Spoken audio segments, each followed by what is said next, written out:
Chief Minister Conrad K. Sangma informed that a committee on reviewing the roster system has been proposed to be set up, which will be chaired by Health Minister Ampreen Lyngdoh. Speaking to reporters after the all-party meeting today, the Chief Minister said that other members of the committee will include members of other political parties. A presentation of on roster system was shown to the political parties, and the Chief Minister stated that the political parties appreciated and understood the roster system.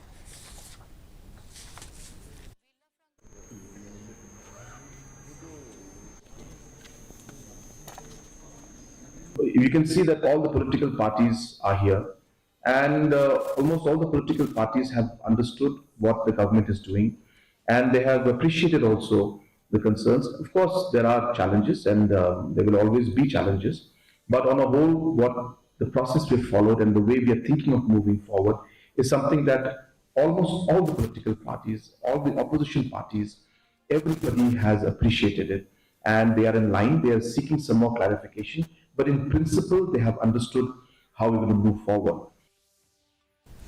The voice of the people.